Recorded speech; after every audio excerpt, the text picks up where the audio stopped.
దేవుడి నామకే మహిమ కలుగును గాక. ప్రభువైన యేసు క్రీస్తు నామంలో నా శుభాభివందనాలండి. ఎలా ఉన్నారు? బాగున్నారా? దేవుని మహాకృపను బట్టి మీరందరూ కూడా బాగుందరు గాక. దేవుడు అటు కృప మీకు అనుగ్రహించును గాక. ఆమేన్. రాండి, ఉదయ కాలమున దేవుని యొక్క పరిశుద్ధ గ్రంథం చదువుకొని ప్రార్థనలో ఏకభావించుకుందాం. దేవుడు మనతో మాట్లాడుతున్న మాట విని బలపడి శక్తిని పొందుకుందాము గాక. ఆమేన్.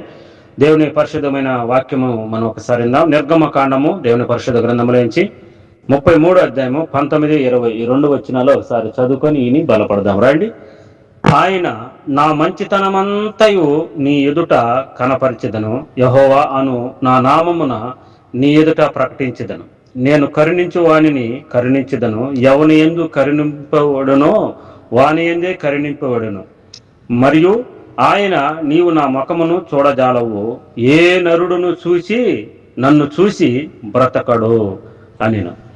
మహాపరిషుద్ధుడా, ప్రేమ కలిగిన పరలోకమందున కన్న తండ్రి, సృష్టికర్త, సర్వాధికారి, సర్వశక్తి కలిగిన వాడా, నీకు వందనాలు. ఎవరినైనా మోసయ్య నీ పరిశుద్ధమైన నీ దర్శనమును పొంది నైనా నాకు ఒకసారి కనిపించమన్నప్పుడు నువ్వు మాట్లాడిన మాటలు ఈరోజు ఇంటున్న బిడ్డలను నన్ను నీ ఆధీనంలో పరుచుకొని పరిశుద్ధమైన నీ వాక్యానుసారమైన జీవితాలు మేము అనుభవించేట్టుగా నీ కృపను అనుగ్రహించమని, నాతో మాట్లాడు బిడ్డలందరితో మాట్లాడయ్యా, సరిచేసి నీ బిడ్డలందరినీ నాయన రక్షించి కాపాడమని యేసు పరిశుద్ధ నామములో వేడుకుంటున్నాను తండ్రి. ఆమేన్.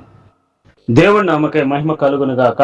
దేవుడు మనతో మాట్లాడుతున్న మాట, మోసయ్య పరిశుద్ధమైన వాక్యాన్ని ఆయన నన్ను కనపరుచుకోయా, నువ్వు సూచన క్రియలు మహత్య కార్యాలు చేసే దేవుడు అని మోసయ్య యేసు ప్రభుని అడిగితే ఆయన అంటాడు, ఏ నరుడు నన్ను చూసి బ్రతకడు. దేవుని ప్రియులారా, ఈ నిజమే, వాస్తవమే. ఏ నరుడు ఆయన చూసి బ్రతకడు. సౌలు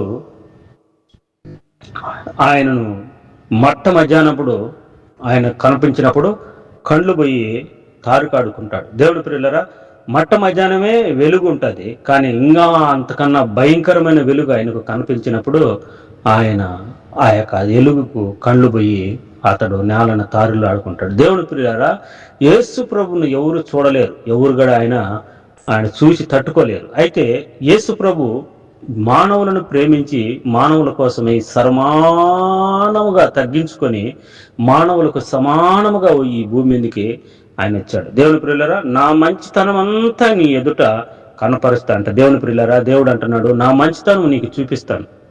ఈరోజు దేవుడు నువ్వు నిజంగా నమ్ముకుంటే ఆయన అంటున్నాడు, నా మంచితనం నీ ఎదుట నిలబెడతాను, నేను నా మంచితనం ఏదో నువ్వు చూస్తావని దేవుడు సెలవిస్తాను. దేవుని ప్రియులారా, ఎవరిని కరుణించును వారిని కరుణిస్తాను, ఎవరిని కరుణించును వాడిని కరుణిస్తాడని దేవుడు వాక్యము తెరవుతుంది. నేను కరుణించు వాడిని కరుణిస్తాను, ఎవని యందు నేను కనికరింపబడనో వాని ఎందే నేను కనికరించదనని మరి చెప్తున్నాడు. దేవుని ప్రియులారా, ఎవరిని ఎందుకు కనికరిస్తాడంటే ఆయన దీన మనసులే, ఎవరైతే నలిగి హృదయము కలిగిన వారే దేవుని సన్నిధిలో ఆయనను వేడుకుంటారో వాళ్ళను కరుణిస్తాడు యేసు ప్రభు. బలమున్నదనో డబ్బున్నదనో నేను ఆస్తుపరునో తెలివి కలిగిన వాడినో లేకున్నా అంటే ఎవరు నేను నాకంటే నా బలవంతుడు లోకములు లేదంటారు. దేవుని ప్రియులారా, అటటి వారిని ఆయన వెన్నుకోడు. దావీదు జీవితంలో మనం చూస్తే వాళ్ళు యుద్ధశూరులు, అన్నదమ్ముళ్ళు.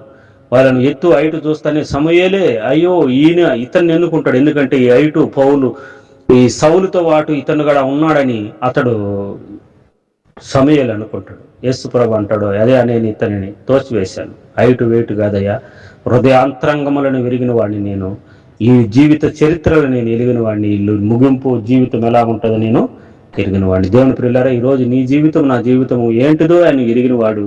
నువ్వు రేపు ఏం చేస్తావో, అసలు మన జీవితంలో మనం ఏం చేస్తామో ఆయన ఎరిగినవాడు. అట్టి ఎరిగిన అయినా కానీ ఉండి మనవాడు ప్రేమిస్తున్నాడంటే ఆయన ఎంత గొప్పతనం. ఆయన అంటాడు, నా మంచితనం ఎదుట చూపిస్తున్నానని. ఆయన అంటే ఈరోజు ప్రపంచ దేశాల్లో చూడండి, ఆ మంచితనాన్ని బట్టి ఎగతాళి చేసేవారు ఉన్నారు, ఆయనను ఎంతో అవినీతిగా మాట్లాడేవారు ఉన్నారు, ఆయనను ఏదో వేలన చేసేవారు ఉన్నారు. ఆయన మంచితనం బట్టి ఆయన మహిమ చూపిస్తుంటే ఆయనను వేలన చేసేవారు ప్రపంచం మీద ఉన్నారు. చూడండి ఎంతమందో మనం చూస్తాం. నవ్వుకుంటాడు ఆయన, అంటాడు నేను నవ్వుతాడు అని. సృష్టికర్త అంట నవ్వుకుంటాడంట, ఎందుకంటే ఈ మట్టి బొమ్మకు ఇంత ఉన్నదే, దీని జీవితం ఎంత ఏ పాటిది, నువ్వు నరుని దర్శించుటకు వాడు ఏ పాటి వాడని వాక్యం సెలవిస్తున్నది. ఏ పాటి నిజమే, వాస్తవమే.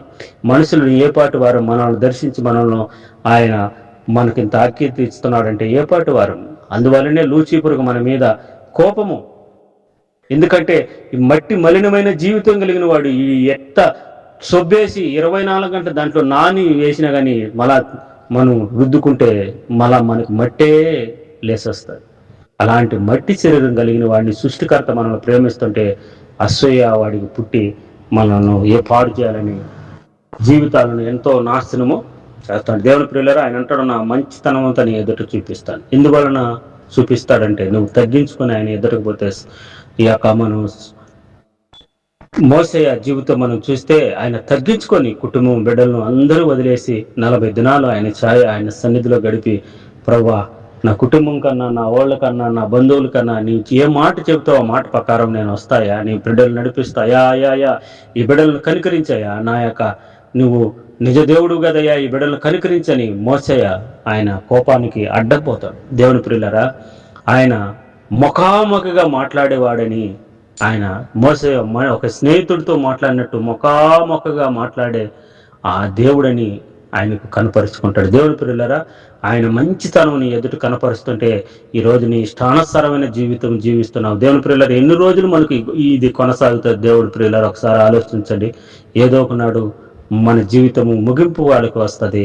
అప్పుడు ఆయన మంచితనం అంతా మనం పోగొట్టుకొని ఆ రోజు ఉగ్రత దినాన్ని మనము ఆయన ఉగ్రత లేక పాలు పొందులు అవుతాం. దేవుని ప్రియులారా, ఆయన మంచితనం చూపించినప్పుడు ఆ మంచితనంలో మనం పాలు పొందులు పొంది దేవుడి నామకు మహిమకరంగా ఈ లోకంలో మనం నడుచుకుందాము గాక. ఆమేన్. రండి ప్రార్థన చేసుకుందాం. ప్రేమ కనికరమ కలిగిన పరలోకమందు నా కన్న తండ్రి, కరుణామయుడా, కృప కలిగిన వాడా, దయగలిగిన వాడా, నీకు వందనాలు. అవునైనా ఎవరిని కరుణిస్తావు? అపారమైన కృపామయుడు, కరుణామయుడు, నాయన కనికరించే దేవుడివి. నేను ఏమని కీర్తించుదాము, ఆరాధించుదాము. నాయన నువ్వు మనుషులను ప్రేమించి మనసుల కోసం ప్రాణం పెట్టి భూమి మీదకి దిగి వచ్చిన గొప్ప దేవుడివి. ప్రేమ కలిగిన పరలోకమందు నా కన్న తండ్రి, ఇంటున్న బిడ్డలందరినీ ఆదిలోకి తీసుకొనైనా నీ కృపను అనుగ్రహించు, కనికరించాయా, కనికరించి తెలిసి చేసిన నీ బిడ్డలను కనికరించాయా, రక్షించమని కాపాడమని ప్రార్థన చేస్తూ నాయన నీ బిడ్డలందరినీ కాపాడు, రక్షించమని. మా దేశాన్ని రక్షించాయా, మా దేశాన్ని పరిపాలన చేసిన నాయకులకు తెలివిని, జ్ఞానమును, మారు మనసు రక్షణ దయచేయి. నాయన అవినీతి నుంచి విడిపించు, నిజాయితీగా నాయన బిడ్డలందరూ జరిగిన కృపను అనుగ్రహించు. పరలోకమందు నా ప్రేమ కలిగిన పరలోకమందు నా కన్న తండ్రి, ప్రపంచ దేశాన్ని రక్షించు, ఇశ్రాయేలు దేశానికి రక్షణ దేశ, యెరూషలేముకు క్షేమభివృద్ధి దేశం, నీ ప్రజల మీదకి నీ ఆశీర్వాదము కనికరమును దిగువచ్చును గాక. ప్రేమ కలిగిన తండ్రి, ప్రపంచ దేశాలను ప్రతి బిడ్డలను కూడా రక్షణలేక నడిపించు. అలాగే ఇశ్రాయేలు దేశానికి రక్షణ దేశ, యెరూషలేముకు క్షేమభివృద్ధి దేశం అని ప్రేమ కలిగిన తండ్రి, ఈరోజు వివాహ దినాలు, పుట్టినరోజు పండుగలు జరుపుకునే బిడ్డను దీవించు, ఆశీర్వదించు. గర్భఫలము లేక అమానాలు నిందలు పడుతున్న వారికి మంచి గర్భఫలము అనుగ్రహించు. ప్రేమ కలిగిన ప్రభా, ఈ ప్రార్థన లేకపోయిన ప్రతి బిడ్డను దీవించు, ఆశీర్వదించినైనా ఈరోజు నేను గర్భఫలం లేక ఎంతమంది అవమానాలు నిందలు పడతారు, మంచి గర్భఫలమును అనుగ్రహించు. ఈరోజు ప్రయాణాలు చేసిన బిడ్డలకు సురస్థమైన ప్రయాణాన్ని అనుగ్రహించు. నైనా రాకపోకలన్నీ డ్రైవింగ్ చేసుకున్న బిడ్డలకు రాకపోకలన్నీ తోడుంచి కాపుదల దయచేయమని ప్రార్థన చేస్తూ, ప్రేమ కనికరమ కలిగిన నా దేవ, ఈ బిడ్డలకు నీ మంచితనం అంతటిని చూపించి నీ మార్గంలోకి నడిపించమని ప్రార్థన చేస్తూ, ఏకభవించిన ప్రతి కుటుంబాన్ని, ప్రతి బిడ్డను దీవించి ఆశీర్వదించమని, ఈ గ్రూపులో ఏకభవించిన ప్రతి బిడ్డను నాయన నీ చేతులకు అప్పగిస్తూ నీ మంచిదానం చూపించి నీ తట్టు తిప్పుకొని నీ నామం మహిమ తెచ్చుకోమని మా ప్రభువైన యేసుక్రీస్తు సర్వశక్తి కలిగిన నామంలో ఈ ప్రార్థన మళ్ళీ అడిగి వేడుకొని పొంది ఉన్నాం పరలోకమున నా కన్న తండ్రి. ఆమేన్. God bless you. దేవుడు మిమ్మలను, మీ కుటుంబాలను దేవుడు దీవించి ఆశీర్వదించును గాక. ఆమేన్, ఆమేన్, ఆమేన్, ఆమేన్.